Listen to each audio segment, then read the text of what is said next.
Hey tout le monde, on se retrouve dans une nouvelle vidéo, c'est la première de l'année 2022. Donc avant de rentrer dans le vif du sujet de la vidéo, je voulais vous souhaiter à tous et à toutes une très bonne année. Bref, aujourd'hui ça va être une vidéo spéciale parce que je m'attaquais à un sujet que j'ai jamais fait sur ma chaîne. Je vais parler d'un film qui s'appelle La Cité de Dieu, je pense que vous le connaissez tous. Je n'ai jamais parlé de film sur ma chaîne, enfin de mes souvenirs il me semble pas. Par contre j'ai voulu faire cette vidéo parce qu'il y a beaucoup de choses à dire sur ce film qui a connu un succès, ma foi, voilà, un succès de dingue. Il y a sans doute beaucoup de choses que vous ne savez pas à propos de ce film. Avant de parler du film, je voulais remercier le sponsor du jour qui est Ana Luisa. Donc Ana Luisa, c'est une marque de bijoux avec laquelle je collabore déjà depuis un moment. Je les remercie de sponsoriser cette vidéo. C'est une marque de bijoux américaine qui est basée à New York et ils font des bijoux de plusieurs matières différentes. Il faut quand même pas mal de bijoux en plaqué or comme ceux que je porte actuellement, et surtout ça fait quand même 2 ans que je bosse avec eux, donc j'ai eu le temps de tester leurs bijoux.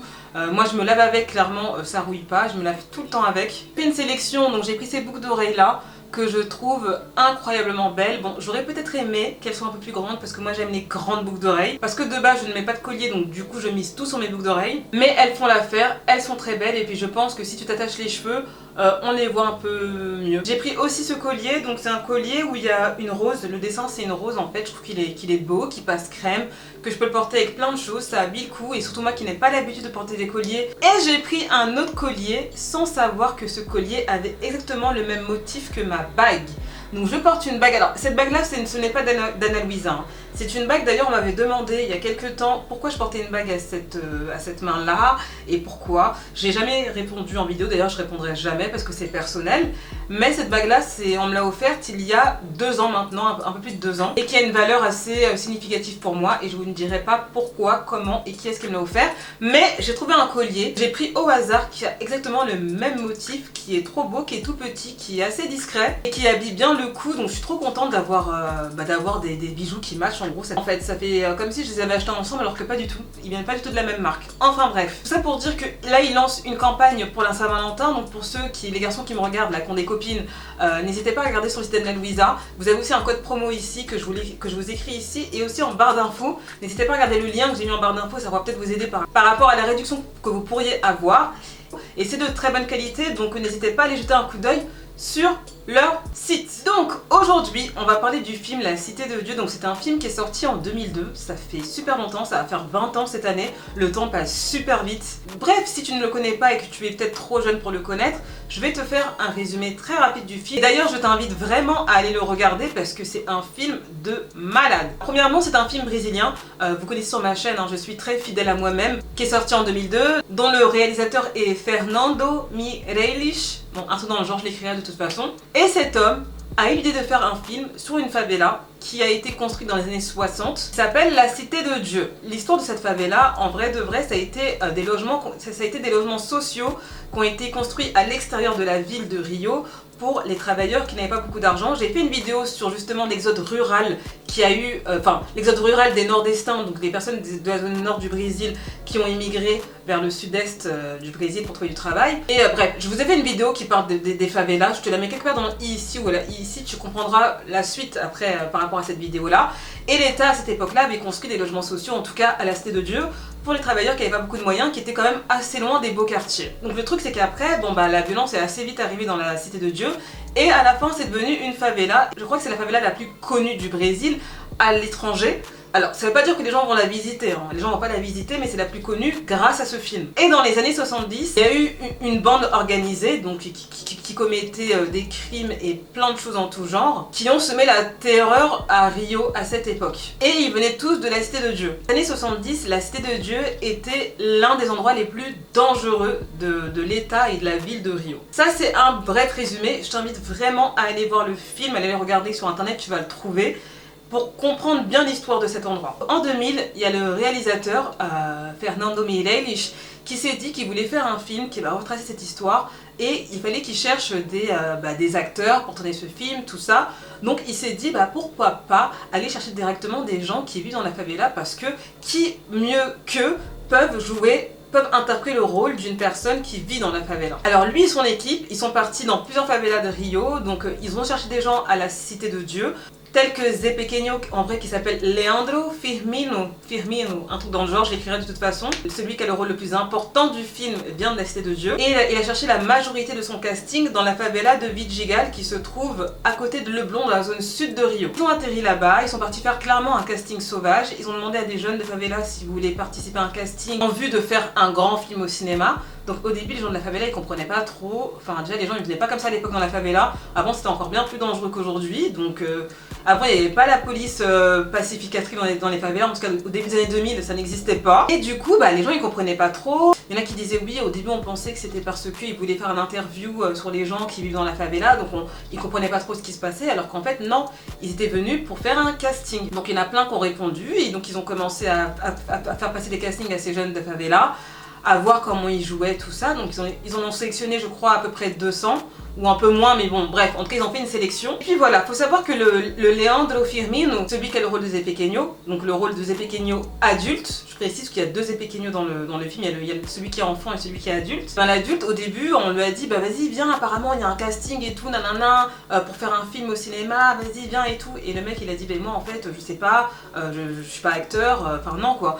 Et je crois qu'un jour il a accompagné un de ses potes parce que son pote lui avait dit qu'il y avait des meufs. Donc du coup il est parti pour voir s'il y avait des meufs et en fait on lui a demandé de faire le casting. Au final c'est lui qui se retrouve avec le rôle le plus important du film. Après la sélection définitive des acteurs, on a commencé à les entraîner, à faire de l'acting, voilà il fallait qu'ils s'entraînent et tout. Et surtout que Leandro Firmino, aka Zé Pequeno, lui il disait que en fait il avait la pression d'avoir un rôle aussi fort parce que lui c'est un peureux et qu'il se voyait pas avoir le rôle d'un mec qui défonce tout le monde et tout, donc il a dû vraiment beaucoup apprendre.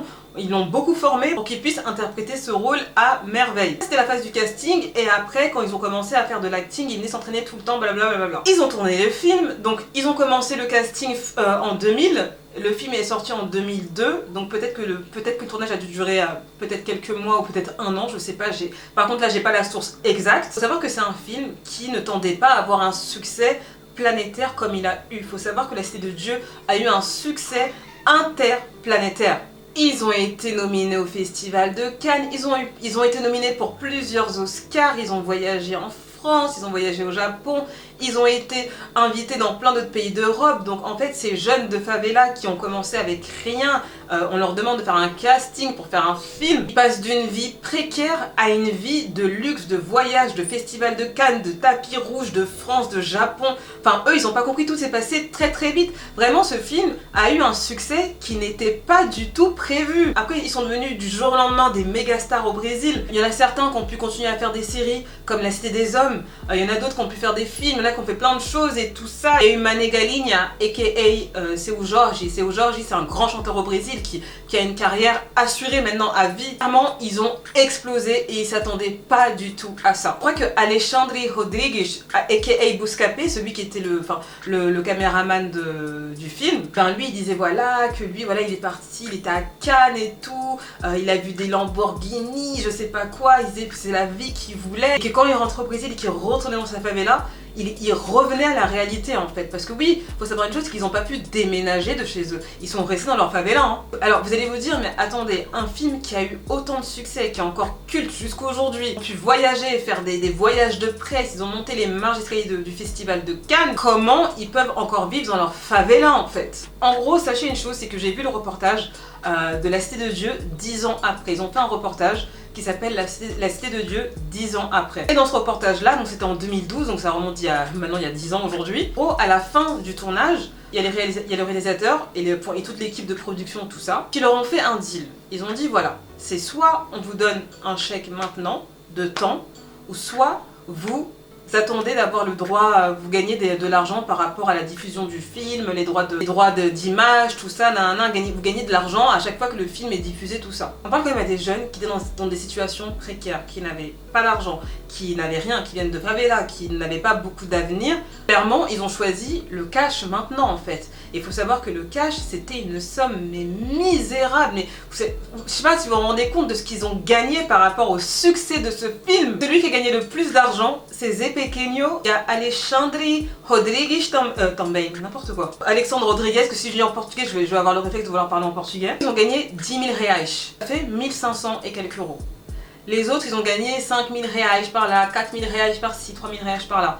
Je vous écrirai la conversion ici dans ma vidéo. Première chose qu'ils ont acheté, il y en a plein qui disent qu'ils ont acheté un ordinateur. Il y en a qui disent qu'ils ont acheté une bicyclette. Il y en a qui disent qu'ils ont acheté des... Il y a une fille qui a dit qu'elle a acheté des bijoux, qu'elle a acheté plein de bijoux parce qu'elle avait envie d'acheter des bijoux, qu'elle avait acheté des habits.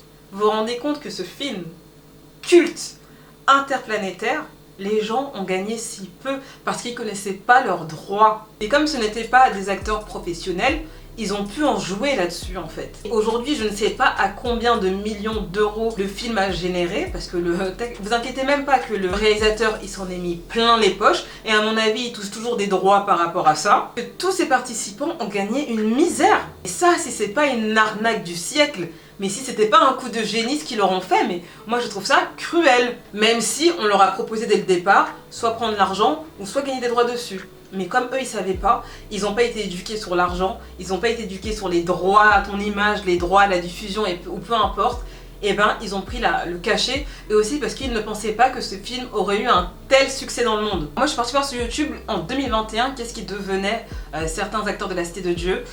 Bouscapé, donc celui qui fait les photos, tout ça là dans le film, bah lui il est maintenant chauffeur de Uber. Voilà, il dit qu'il a des enfants à nourrir, qu'il peut pas, voilà, que lui un travail c'est un travail, et que si à l'époque il connaissait ses droits, il aurait préféré ne pas prendre le cachet et s'acheter un ordinateur. Il aurait préféré plutôt gagner les droits par rapport à la diffusion du film à chaque fois. Et puis il y a aussi un qui s'appelle... Alors, il s'appelle comment déjà celui-là? Et ben lui, il est devenu... je sais qu'en 2013, je sais plus, il s'est fait arrêter par la police parce qu'il a essayé d'arracher un sac à une dame dans le bus. Et puis en fait, c'est un... Comment on appelle ça déjà? Un morador Giroud. Une personne qui vit dans la rue. Et il fume du crack. Voilà, c'est devenu un... Voilà, il fume du crack et ça m'a fait tellement de la peine quand... Lui, je l'ai beaucoup vu sur les réseaux. Lui, il me fait vraiment beaucoup de peine parce qu'il était déjà sans domicile fixe de ses 8 ans à ses 15 ans. Donc déjà, il a connu la galère super jeune. Et à un moment aussi, il vendait des cacahuètes. Bon bref, franchement, c'est dur. Quand tu vois ça, tu te dis, t'as connu un succès, t'aurais pu être riche grâce à ce film. Et en fait, vous vous êtes fait avoir, et c'est triste, et il y en a plein. Il y a, à part Mané Galigna, qui est devenu un super chanteur qui chante un peu partout dans le monde, le reste, ils sont en mode galère, quoi. Zé Pequeno, il vit encore dans la Cité de Dieu, hein, jusqu'à aujourd'hui, hein, ses conditions de vie n'ont pas changé. Ah non, je crois qu'il a déménagé, il vit à San Gonçalo. San Gonçalo, c'est une banlieue à Rio. Et je sais que la fille dans le film qui s'appelle Angelica, la fameuse scène où elle fait un bisou à Bouscapé, elle a eu un rôle, ou je sais pas trop quoi, dans un film aux États-Unis. Et je crois que même qu'elle a joué avec Will Smith, elle a eu vraiment une vraie opportunité. Vous avez, il me semble, sur Netflix, La Cité de Dieu 10 ans après, si vous voulez voir où ils en étaient en 2010. Après, si vous voulez voir où ils en sont en 2021, par contre, vous pouvez trouver ça sur YouTube, mais ça sera qu'en portugais. Enfin bref, on arrive à la fin de ma vidéo. N'hésite pas à me dire en commentaire ce que t'en penses de ce qui s'est passé par rapport aux acteurs du film. N'hésite pas aussi à me dire si tu le savais. Encore une fois, si tu n'es pas encore abonné à ma chaîne, n'oublie surtout pas de t'abonner et activer la cloche de notification pour ma prochaine vidéo. Et à me suivre sur mon compte Instagram pour toute mon actualité. Et en attendant ma prochaine vidéo, je te fais plein de gros bisous. Bye bye. Mouah.